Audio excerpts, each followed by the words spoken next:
So we are now coming on 2023 at the time of this recording, and I wanted to make a video sharing the overall email marketing strategy that is going to work for you in 2023 as a course creator, as a digital products creator, as a coach. If you have an online business, email marketing is not optional at this point, and it definitely will be very, very required in 2023. So, in this video, I'm going to share with you the three things that you need in order to get started with email marketing. Whether you have not started at all and you are just building your list, or if you have kind of thought about it, maybe kind of sent some emails, but don't really have a cohesive plan, this video is going to break down exactly what you need. If you are new to this channel, welcome. This is G9 Collective TV, and I am Anna Crosby. On this channel, I share my best tips for you to make sure that you can make consistent sales using email marketing and the power of automations in email marketing. So let's go ahead and get started with today's topic, which is how to get started with email marketing in 2023 and beyond. So email marketing has changed a little bit from the heyday of the dot-com bust, but the basics are still the same. You are going to need three things. You're going to need emails of people to send emails to.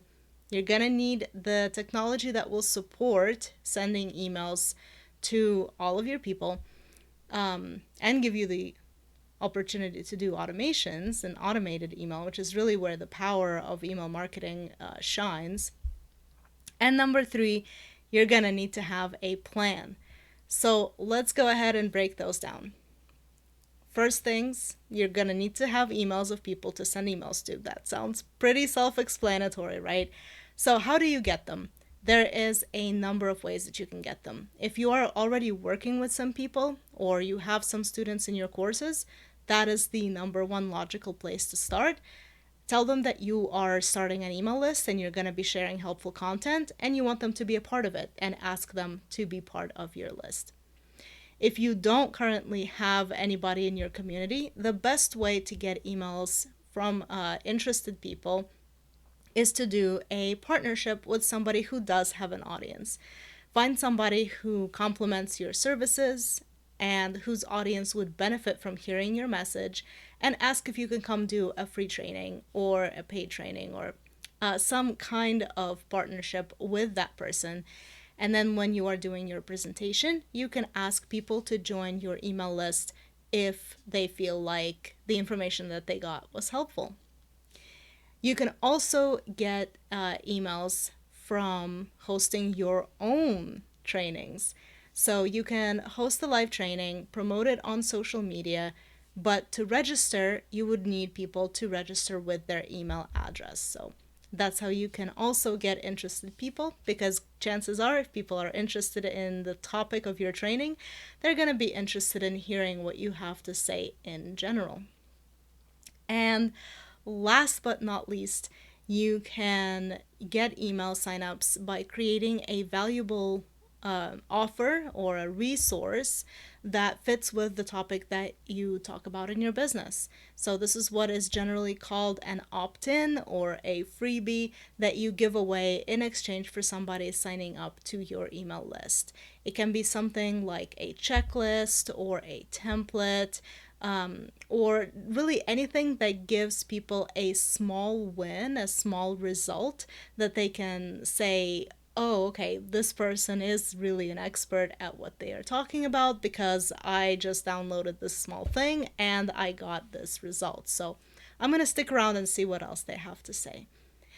So you can get creative with enticing people to sign up to your email list, and there are many, many ways. Those are just four of the most common and easy ones to do so. So, second thing that you need that we talked about is the tech. Now, you're going to need to have an email service provider so that you can send emails to your subscribers. You generally do not want to send them from your personal email because of the way that Gmail and other email service providers deliver emails. You also don't really have anything to protect you legally if you do that, because you cannot prove that you obtained consent for people to be emailed from your personal email. An email service provider will be able to keep track of things like that, because with an email service provider, you can track how that person signed up through a landing page, a form, so on and so forth. So you are protected against those spam laws that say you can't just send emails to people if they did not opt in for them. So as far as email service providers go, there are a ton to choose from. We at G9 Collective really recommend ActiveCampaign because I feel like for the amount of features that you get and the price point that you pay, it is currently, at the time of this recording, which is late 2022, unmatched. There are some free email service providers that are free for a certain number of subscribers, and then once you get more than that number of subscribers, you would need to pay. And you may certainly take advantage of that to try out what tool you like the best. What I would suggest, though, is not to stick with a tool just because it is free for right now. Once you start building stuff in it and you start collecting things and really getting enmeshed in that system, it can be very, very hard to transition to another system and make more work for yourself. So make sure that you pick your email service provider based on the features that you like and the ease of use and how you like using it, and not the price point. Your email service provider is something that you are going to be using a lot, and you're going to be using it for a very, very long time. So make sure that you pick something that you feel is the best for you, regardless of price. That's my best advice when picking the tech. So that being said, the third thing you need is a plan. So when thinking about a plan for your email marketing, think about what the goal of your email marketing is. The goal of email marketing is to make sales. Yes, it is also to nurture people and to give them helpful information and be of service, but the end goal of all of that is to make money. And that is something that email marketing excels at way more than other types of marketing that you can do. Like, for example, social media. Social media is great at getting leads, but it is not great at converting, which means taking that lead and having them purchase something of yours. Email marketing is uniquely suited to sell because it feels more personal, it's more targeted, it's more personalized, and people feel a lot more comfortable purchasing something from an email than they do a random social post that popped up in their feed. So, with that goal that email marketing is for selling, how do we make that happen? Well, the great thing about email marketing is that you can control the experience that somebody has exactly with you from the moment that they sign up to the moment that they become a customer. You can call this their customer journey, or any number of sales funnel is another word that people use to describe that. However you call it, you need a way to get people moved from just becoming a brand new subscriber, so they don't really know that much about you. They haven't, maybe they've seen your training or they've downloaded your resource, but they don't really know what you're all about. So we want to take them from that point to the point where they really know what you are all about, they know what your offers are, they know how they can work with you, and they kind of know what you stand for. So your email marketing really needs to accomplish three things. First is a super bomb experience for your new subscribers so that you come out of the gate as the expert that you are and let them know exactly what they can expect from you. Second, to nurture them and give them lots and lots of value so that they know that you understand what their problem is. You're telling them why they are having this problem in a way that makes sense, and you are telling them that you have the solution that is going to help them. And then third is the sales, right? The sales piece. They know what offers you have. You made a really good job of telling them exactly why they need to have that offer and how it will help them. So those three things is what you should be thinking about when you're thinking about your email marketing plan. The first thing is accomplished with a welcome series. So you probably have heard this term about, but it's basically a series of 4 to 8 emails that are the very first emails that somebody will get when they become your subscriber. In this welcome series, your goal is to introduce yourself, position yourself as the expert, and let them know that they're in the correct place by giving them tips and education that shows that you understand where they are and where they want to be. And if you are interested in diving more in depth into writing an email welcome sequence, I do have a video explaining what goes into an email welcome sequence, and you can also grab a free set of templates that will walk you through writing your own email welcome sequence. So I'm going to put that link in the description, and it's also going to pop up at the end of that video. So if you are in that stage where you want to know how to write an email welcome sequence, you should definitely check that video out and check out my free templates on that as well. Second is the nurture piece. So I call this the educational series. So it's a series of emails that are giving tips and encouraging back and forth conversation so that you can really have your subscribers dive into the topic and think about all of the things that they want to accomplish, what their goals are, what their desires are, and give them bite-sized things that they can think about or even get another small result from. Where the goal of email marketing is selling, like I said, but we all want to help our subscribers, right? We want to help them out. We want to make sure that they have the tools and the knowledge that they need to succeed. And the educational series is what is going to give them that. And finally comes the sales series, which is a series of emails that are aimed at showcasing one offer. So basically the rule is one sales series for one offer. You want to make sure that you really explain the benefits of your offer and give them multiple chances to say yes to purchasing that offer. And that's when kind of your whole email marketing plan starts to pay off, is in that sales series. Now, if you are interested in how to write an effective educational and or sales series, I do have email templates that walk you through with video trainings explaining exactly why we write each and every single email that is in the templates and how to make the best of it. You can get those templates by going to learn.genicollective.com, and I'll also put the link in the description of this video.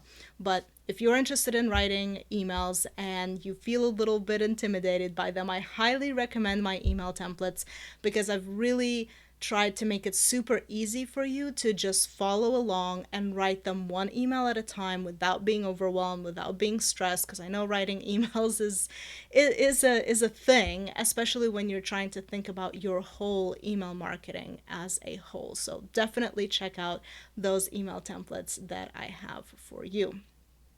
Now, finally, to wrap it all up, you also need a plan for ongoing content. So you now have people that you are going to send emails to, you have the tech all set up, you have your welcome series, you have your educational series and your sales series.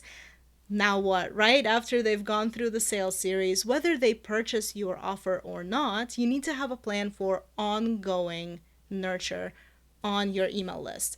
The reason that you don't just want to drop them after the sales sequence is because email marketing is relationship building. You want to make sure that you have a good ongoing rapport with your audience, that you have your finger on the pulse of them, you know what they are all about, you know what they need, and also so that you can continue to make sales. it's much easier to sell again to somebody who has purchased before, so have a repeat customer, than having to go out and find new customers every time you want to make sales. So for that reason, having a plan for ongoing content is a really good thing to think about before you even start email marketing. And if you have started email marketing, then you know what I'm talking about. It can be hard to figure out what to keep sending to people every week, or every 2 weeks, or every month. Whatever your emailing schedule is, a week is just the most common and most recommended schedule. So for a plan of what to send to them after they're done with all of the sequences really depends on you. And I have a video on how to keep consistent in emailing your list, which I will link in the description and at the end of this video, that you can watch, that will give you some ideas. But generally, the easiest way to keep up with emails is by sending out regular content. So this can be content if you've already created it and it's evergreen, meaning that it's not time sensitive or it's not outdated in any way. You can just put that content in another sequence that will go for 6 months, 8 months, 12 months, however long you have with that content, and you can send people through that. Now, if you don't yet have content and are kind of creating just-in-time content, definitely make sure that every time you publish something, like a video or a blog post or a podcast episode, that you let your email list know about that. It's a great way to keep the rapport going, build more know, like, and trust factor, and just have your email subscribers feel like you are continuing to support them, even though they may or may not have purchased something that you're offering. The other good reason to have an ongoing plan is because you don't want to be that person who only emails their list when they want to sell something. And I know that you are on some people's lists where that is exactly all that they do. And yeah, I'd be lying if I didn't think that was a little bit annoying. So don't be that person. Have a plan for ongoing nurture of your email list. Doesn't matter what it is, just come up with one. Watch my consistent emails video to get some more ideas and get that plan rocking. So with that all being said, I hope that this has been a helpful introduction to how you can get started with email marketing and how you can continue going with email marketing in 2023. If you have any questions or any comments, please put them below the video, and make sure that you like this video and subscribe to get more of my videos all about email marketing and making sales with email. Well, until the next video, I will talk to you guys soon, and take care.